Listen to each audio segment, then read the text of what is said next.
Hey there, you're listening to the Not So Breakfast Show with Sasha and Ish.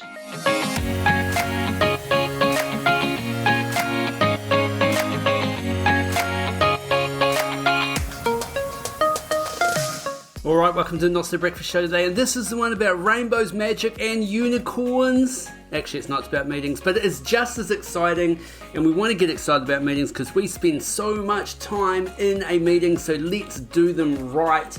And we're going to look at some framework that you can use to build your meetings to be better. Plus, we're talking tiny homes, but man, some of them are small, and people are kind of going, oh, I need this and need this, and I'm like, you know what you need? You need a bigger tiny house. And this may change your mind on getting a Roomba. I heard a nightmare story about those where actually the dog had crapped in the house and it just literally just took it to every part of the house, and when they came home, it was evenly spread. Anyway, that's the show. Let's get it.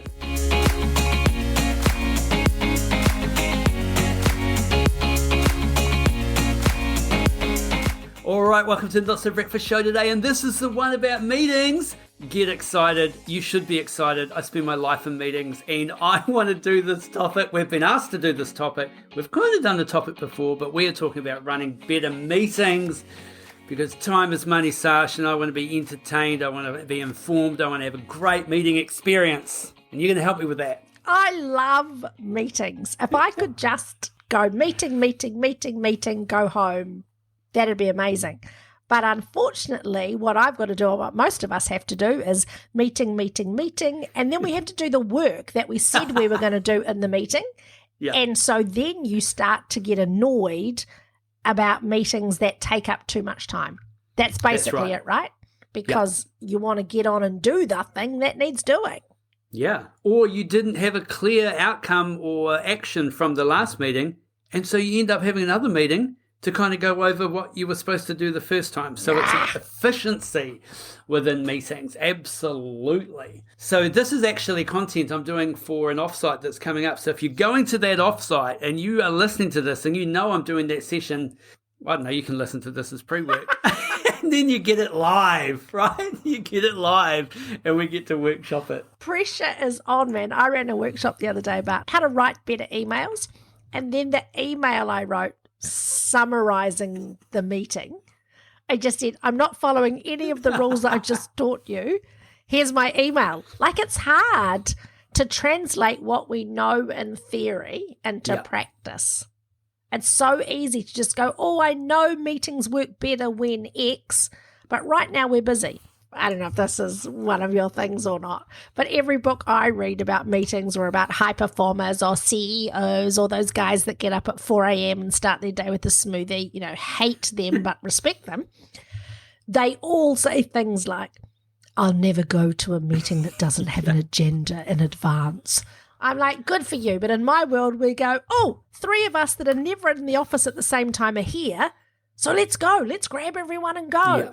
Does that make me an underachiever? I don't know. What do you think? Yeah, well, I want to touch on agendas because I think they have their place, but I also agree. I think there are times where you just have a meeting and you don't have an agenda, but I think you need to have like some sort of intention for the meeting because why are we having the meeting? And we'll talk a little bit about setting the frame for that. Okay. Yeah. Good, Sash. We are on the same page. So 3 really types of meetings. You've got one-on-one meetings. You've got one-on-few meetings, and you've got one on many.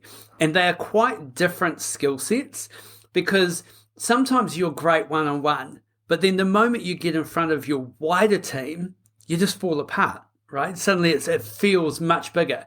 I mean, it's the same conversation that you probably had with one individual, but suddenly when there's a few people there or when you're standing up and you're kind of trying to inspire everybody in the room or whatever that looks like. I hate that. It's quite different. So you need to figure out what type of meeting you're going into, and that will also change maybe what your preparation is for that meeting as well. When you then layer in the complexity of meetings are now online, they are also live, and they are also now hybrid. So how many times lately have you been in a meeting where you've got 3 or 4 people in the room that are live, but then you've also got a couple of people on Zoom, right? Yeah, I had one of those just last week, and it's really hard to be the person running the meeting.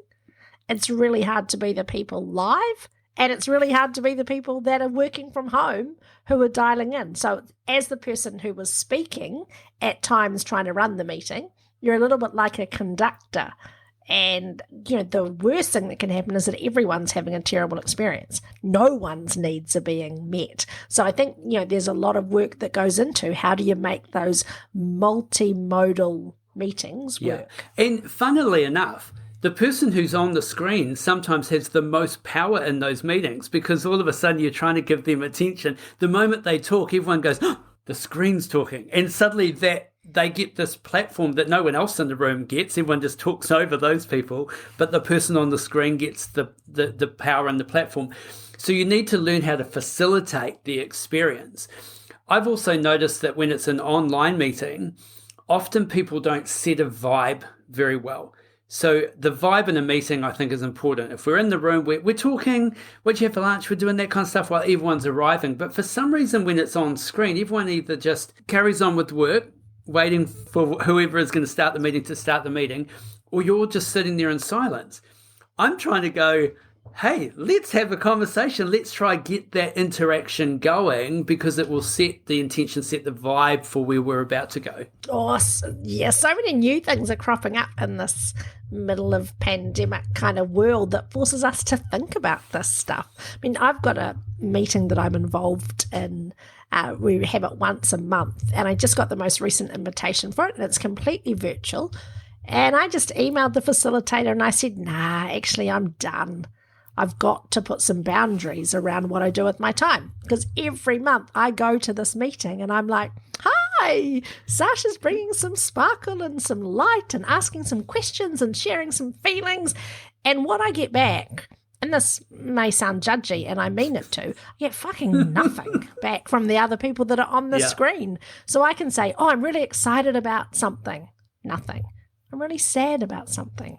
Nothing. And I'm like, I'm out. This is me working really hard to make this meeting a success, and no one's matching the energy. And maybe they are all relieved that I didn't come. Yeah. Good. We're not meant to be. I ditched that dating platform. I like that. And then it's just the simple stuff of the way that you're interacting. If you go on silent and someone does say something funny and everybody's on silent, you don't get that laughter. You don't hear it. It's really hard to have meetings like that where you've literally got no interaction back. So I think you're sometimes better to have your microphone on so that you can pick up on those little wee laughter cues or question cues, but make sure you know when to mute when you want to cough or when you want to have a conversation with someone at the side. That psychology part of how do you be included in a conversation that's virtual, and that's what brings them to life a lot of time. Yeah, it feels like we're saying lots of stuff about what can go wrong, and there's some little tips in there about what can go right. But why don't you, if you're in charge of a meeting, how do you approach it? Talk us through that. So one of the things that I will do right at the start is I'll always decide, well, first of all, what type of meeting is it? Because let's say it was I need to do a performance management conversation or a tougher conversation with someone or a group. I'm probably not going to be there 5 minutes before and say, hey, how'd your lunch go? And all this kind of stuff as they're coming into the room. That's not the right intention for it. And then suddenly it's like, okay, well, don't do that again. So you need to know exactly what type of meeting that you're creating. I love a meeting that has a feeling. Like one of the things that we do really well at National Office at Les Mills is our staff meeting. Our staff meeting is sort of become a bit of a culture piece. It's a bit iconic, and it starts with a song that plays really loud throughout the entire building. When everyone hears that song, they know they need to go to the space where we're having the staff meeting. We keep the music loud and everyone's talking over the music, having a bit of social time. And the vibe of the song is quite specific. It's got a certain type of beat, and we have the song for the whole year. And then everybody wants to know what the song is for the next year because you've got it for a whole year, right? That's kind of become part of it. So setting the vibe, setting the intention for the meeting right at the beginning, and then going through the set agenda is so different to just turning up cold, no one's talking, you've got your coffee, and then you're straight in. And we talk a little bit about that in the 30-minute presenter program, right? The atmosphere you create before you get on stage is a crucial part of your success. Because if you're getting up there in a really cold room, it's much harder, or you have to work harder than you needed to if you'd probably set the room and have people talking in the background. And when you and I run training courses together, we call that the summonsing song, right? This is the meeting this is the music that summons everybody to the start of the next session. And I love the idea of treating meetings, particularly when you are bringing people together for the purpose of sharing information, getting everyone on the same page, kickstarting the week, of thinking about the energy that room needs, treating it as a mini event. So what is the music? What's the lighting? What's the vibe?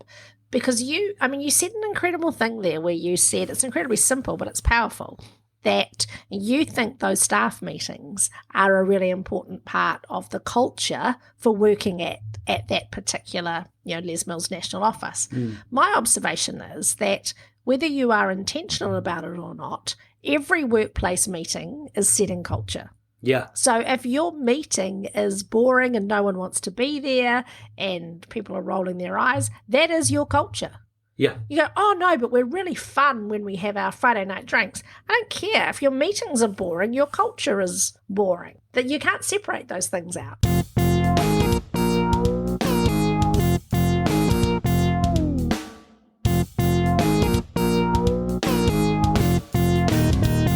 There's also different types of meetings. So we kind of started to touch on this. So for us, we have like a WIPS meeting, so work in progress meeting. We have staff meeting. We have performance review meetings where it's, a bit of a, here's what your performance is, here's where the business is at, and here's how you measured up against your KPIs.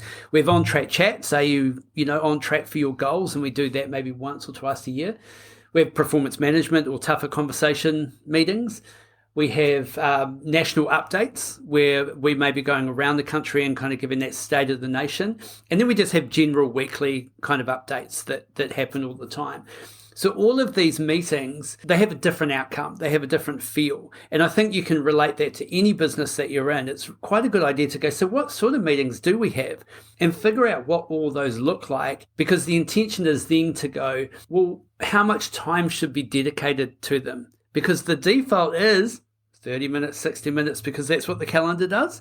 And then all of a sudden we're just going, well, all meetings are equal. They're all 30 minutes. But are they? I'm not sure that they are. I love meetings that start at quirky times. So, when I was a kid, we used to go to YFC, Campus Life, and the meeting started at 7:17. There's no reason why all our meetings start on the hour, 15 minutes past, half past. It's like there's no rules about that. You can shake all of that up to set an intention. And at the start of the meeting, you can say, guys, we've got 15 minutes. Let's go. Guys, 20 minutes and we're done. Let's go. If it's that kind of a meeting. Yeah. And then if you are having a time where you want to be planning or brainstorming or just sitting with some heavy stuff, maybe you're going through a period of redundancies or there's some tough news that the business has to absorb, artificially create more space. So guys, our regular 45-minute meeting, we're going to take an hour and a half today because we're just going to make sure that everybody has an opportunity to share their thoughts. And we recognize that some of you know already what you think, and others of you, your best idea is going to come just after the regular meeting would have finished. So we don't want to lose it today. We want our meeting to go for longer. And we're just intentional about this stuff. Yeah, great. And then you've got styles of meetings where it's like maybe a 7-minute meeting, or maybe we're going to go for a walk instead of sitting down at the desk in the same environment that we spend every week together. Big on the walking meetings. Yeah, big on the let's go eat, let's go get go grab a coffee. Or, that social aspect is important. But it's also understanding if you've got the time and attention of someone that we are either preparing, so we're not wasting that time, or if you have initiated that meeting, say with your CEO, that you're coming prepared for that meeting. Because sometimes they'll have the meeting with you and you'll walk away going, well, that was a complete waste of time. I'm going to make sure I defend my time a little bit more so that little time parasite doesn't steal it from me next time. I had a meeting with my crew last week and I said it's a lunch and learn. It was when I was talking about, better living, everybody. Let's write better emails. And nobody brought any lunch. And I thought, maybe I wasn't clear that we could do this over our lunch break. Maybe people were like, no, we don't want to eat while we're learning. Maybe they missed the bring your lunch, and then maybe they thought I was supplying lunch. So interesting to think about. Maybe I should have checked in first and said, hey, what would you guys prefer? Do you want to do it over lunch? Or, just the person who's organising the meeting is not the most important person. It's not their needs that need to be met. And I love, when you're talking about the vibe or the type of meeting, is really to say at the end of this meeting, what's the outcome? What do I want everybody? What do I want them to know? How do I want them to feel? And I don't think we often pay enough attention to that. I mean, what's your experience of that been? We'll be right back. If there was one skill that could double your income, advance your career, and increase your ability to influence, it is the skill of presenting. Whether it's on stage, in the boardroom, or at a job interview, the 30-Minute Presenter program will help take you to the next level. So check out our Instagram page, click the link in the bio, and get started on the 30-Minute Presenter program.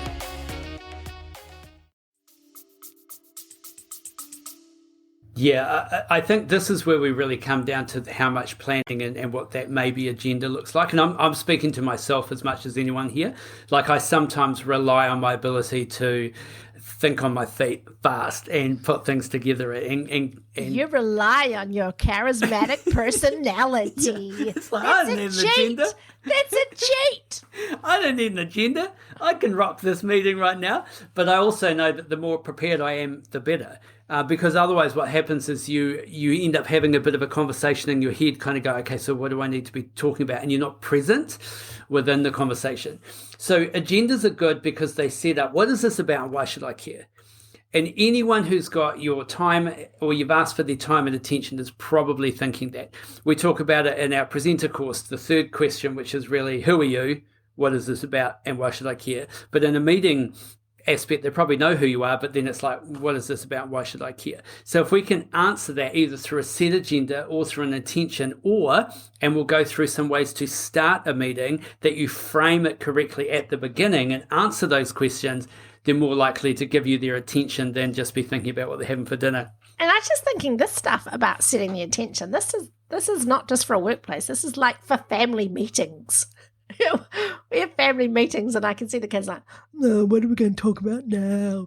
Or mainly the kids are like, what have we done wrong now? You're like, why are we in trouble? It's not often that we call a family meeting for fun stuff. Let's plan a holiday. Hey, we're having a family meeting. That's so good. What have we done wrong? But it's true, because sometimes the only time we sometimes talk to some people is when we're trying to correct their behavior. So we've never done any of the soft stuff, the fun stuff, the interaction. How's your day? How are the kids? Whatever it is. And so, of course, they're on the back foot when we invite them into the office, because the only time you talk to me is when I've done something wrong. Yeah, and when you come back to that culture piece, high-performing teams know how their meetings run. They know what a good meeting looks like. Everyone comes prepared, knowing what they want to get out of it. They have the strength of the relationship that if something gets said in the meeting that they're not comfortable with or that they go away and ruminate on, they deal with it and address it. And that's really cool when you witness that. So let's go through a frame and we will talk about where this gets placed when we actually start to look at the structure and how we build maybe a structure for a meeting. Is what do you want people to think? What do you want them to feel? What do you want them to do? You kind of alluded to that before. I think if you've got that in your minds, so I got this meeting with my staff, they're all going to be in the room. What do I want them to think? Like, what's the meeting about? What do I need them to think about? What do I want them to feel? Is it motivated? Is it intimidated? What is that? And then what do I want them to do at the end of it? Because it allows you to start getting quite intentional about maybe the way that you structure things, what your action items are, and having that as a context frame will help when we start to map out what the meeting looks like. The other thing you want to look at is your stakeholder management. So who are they and what do you need to know from them? Oh, now you sound big corporate. My stakeholder management. And I'm not critical of that. I'm just like, look at you go. Stakeholders. Who are the people in your team what do they do and what information do you need to understand that they're performing or not performing?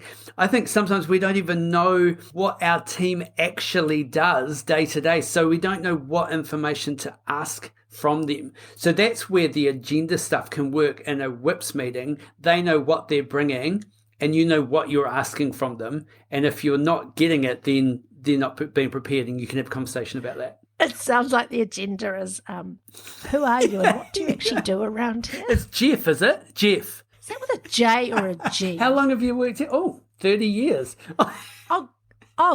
Geoff. You say it Geoff. Good to know. Okay, this is a little bit like, what would we call it? High-level skill contemplation or factor. This is really when you're thinking about what mode are you going to sit in this meeting. So modalities I'm going to talk about is presenter mode. So presenter mode is inspire, engage, inform. Think about when you're up on front of a stage in a big crowd, you're in presenter mode, but you can be in presenter mode one-on-one as well. You're just having a different type of conversation. You obviously don't want to have a loud voice and lots of hand gestures, but you can still sit in that modality. It is a bit more of a monologue, right? I'm just laying out for you some stuff and I'm going to be talking for a few minutes. And it's clear that it's not a conversation. It's me downloading some information. Awesome. Setting a scene. Yeah. Then we have a facilitator mode. Understand, explore, expand, include. So when you're sitting in that mode, you might be looking around the room going, who's not talking? How do I get them talking? Here's an idea. Let's throw that idea around. You don't have to have all the answers. Yeah, what do you think? Geoff? Then you've got like a mentor mode, which is like connect, question, enlighten. And you might be sitting in a conversation in that modality and not giving them a lot of answers and just ask them more questions about that. When you kind of think about these modalities as a different view, it can give the meeting a completely different feel than if you're just going to the default, I'm in presenter mode, I'm going to tell you. And then there's a coach mode, teach, show, explain. And all of these modalities are useful, but sometimes when you go into a meeting, think, what mode am I sitting in? What's the intention of the meeting? Where is this person at? What mode do I need to be aware of when we're having the conversation? And then just hold yourself accountable to that. Don't step out of it. Try and stay in it as long as you can. And I don't think all meetings have to start with presenter mode, but most meetings do, where someone leads it off, sets the context, says, here's what we're doing today, here's what it's about, here's the problem we're trying to overcome, here's the opportunity we're exploring, lays that out. The risk is, I don't know if you find this, Ish, but the risk is absolutely for me, because presenter mode is so comfy for me, I'm going to lay out the challenge, talk about the opportunity, then I'm going to start exploring some of the options I've already thought of, and I can be 15 minutes in and I'm still going. And that is death kill for other people's involvement. And I've got to get better at that.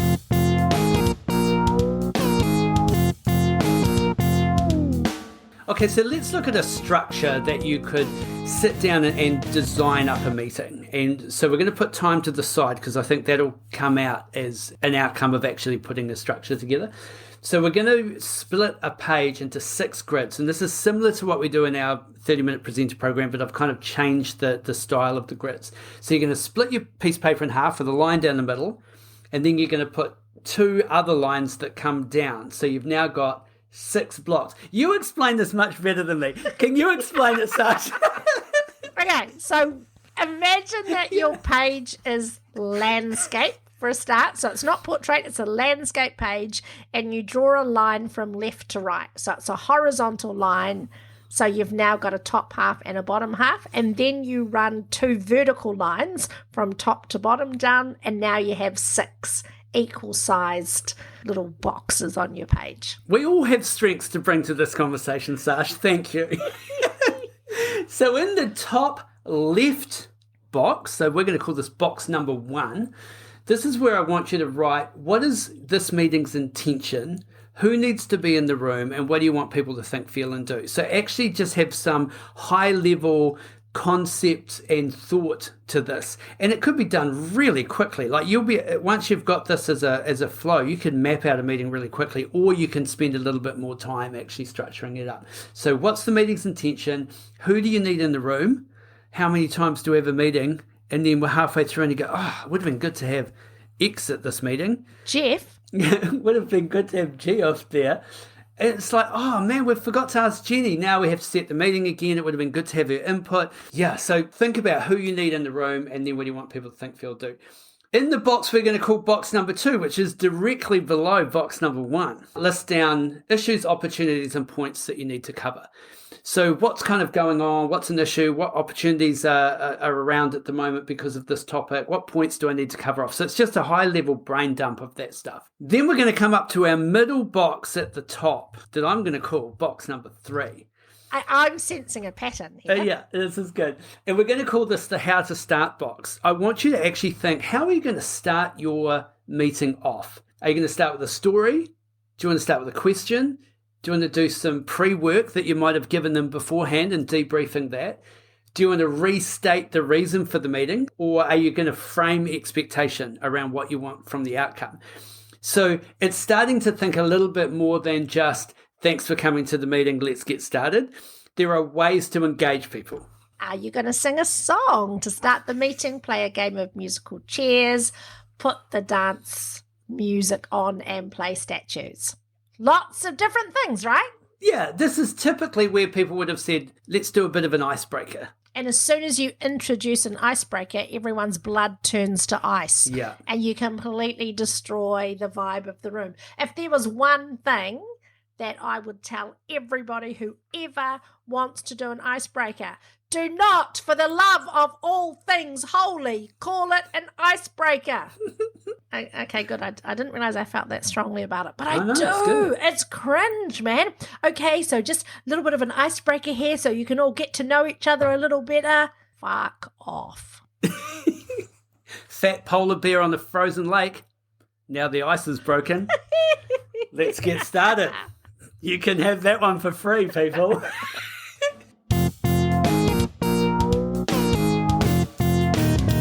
Yeah, so think a little bit about how you're going to start, because this is the engagement piece. Like if we're on a Zoom call and people are arriving 5 minutes beforehand, why don't you just have a really interesting question to answer? And people will just go around having a bit of a discussion. It gets people talking, especially if you want them talking in the meeting. Good idea to get them talking prior to the meeting, right? Get everybody lubed up, which now that I say that out loud sounds weird. Okay, right below this box, in box number 4, we're going to go, how do you want to finish? So what are you going to finish with? Is it some sort of like a challenge that you might do? Are you going to clarify the actions? Are you going to recap what was covered in the meeting? Are you going to define the next steps? Or are you going to set a follow-up? And you may do a combination of a couple of these things, but it's really good to know at the end of this meeting, I'm going to recap what was covered, and then I'm going to define the next steps. So you may not have the answer to that because you don't know what was covered in the meeting, obviously, because it might have gone all over the place, but you know you're not ending the meeting until you've done that step. Love it. Then we come up, and I'm going to say to the top right, box number 5, and this is your mode. Are you in presenter mode, facilitator mode, mentor mode, or coach mode? And you may choose a couple of different ones. Like if there is a discussion that's going to go on, you might go, I'm going to be in facilitator mode for that. And I'm going to make sure that I include everybody in the conversation. I'm going to ask people's opinion. We're going to toss around ideas. But when I close, I'm going to go more into coach mode. And, and you can kind of think about your contrast. And then under that is just his agenda. And this is actually where you just take all of that information and just plan it. How much time do you need? What's going to go first? And you just sort of map it out. And you can work through that very quickly once you've got a structure for it. And once you learn what the boxes are, then you can just go, vroom, vroom, vroom. That's me drawing my lines, Sash, which looks really good for you because you saw my hands moving. For everybody else, you just heard, vroom, vroom, vroom. Or you could actually just have a bit of a template that you just print off every time you map out your meeting. For a 7-minute meeting, for a 30-minute meeting, for a 15-minute meeting, frame is the same. Work through it. You'll have much more structure and better meetings, everyone. I'm watching The Wilds at the moment, Sash. What is The Wilds? It's on Amazon Prime. And it's kind of a little bit like Lord of the Flies and Lost combined. So in the first season, a group of girls get dumped on this island. It's actually filmed in New Zealand at Bethel's Beach. Amazing. So, yeah, black sand and everything. And there's just stuff that goes on. So it's kind of got the mystery of Lost, but you find out what's going on much faster. Right. So you're in on it really, really quickly. And then you kind of see it sort of start to unpack and what they're actually doing. Second series is a group of boys, but they've also got the girls involved, but they're on sort of separate places.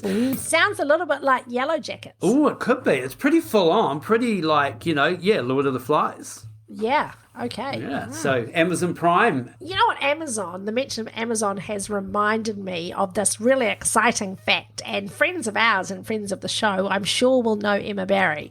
And I'm off to the States in a couple of weeks, and I'm going to go and stay with Emma. Oh, and I am so excited about that. She is an Amazon amazing, strong, global fitness leader and global leader, which is awesome. But she also said, seeing as you're coming to the States, did you want anything from Amazon? Because apparently people that visit from overseas are all like, yeah, can I get some stuff shipped there so that when I arrive, my Amazon stuff is ready? I'm going through this. Well, no, sorry. I'm not going through this phase yet, but I spoke to a guy today. Lovely, lovely guy. Joel, his name is. I won't say much more than that because I'm speaking about him without his permission.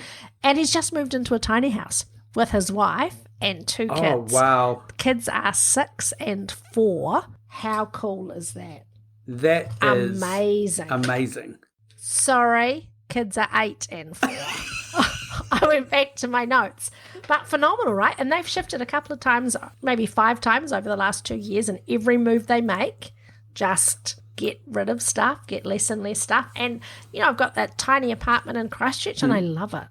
Wow. I love it so much. You realise how your stuff, you don't own your stuff owns you. We watch the tiny house builds on HGTV sometimes, but man, some of them are small and people are kind of going, I need this and need this. And I'm like, you know what you need? You need a bigger tiny house. But I totally get it, eh? Like there must be something freeing about just not having all of that stuff. Vacuuming takes 7 minutes. Oh, wow. I'm like, that's phenomenal. Yeah. But also maybe what we should do at the start of the meeting is say, okay, welcome to this tiny meeting. That's good. 3 minutes to get this stuff done. In a tiny house, you could have one of those tiny robots that suck up everything off the floor. What are those little vacuum robots? Yeah, like a little Roomba. Yeah, I heard a nightmare story about those where actually the dog had crapped in the house and it just literally just took it to every part of the house, and when they came home, it was evenly spread. The error there is not the Roomba, it's the dog. It's the dog. That's where they went wrong. I'm actually second guessing myself. Is it Amazon Prime or is it just Prime Video? I think Prime Video is owned by Amazon. It's yeah. Oh, good. 100%. 100%. Yeah. Cool. All right. Good. Good meetings, everybody.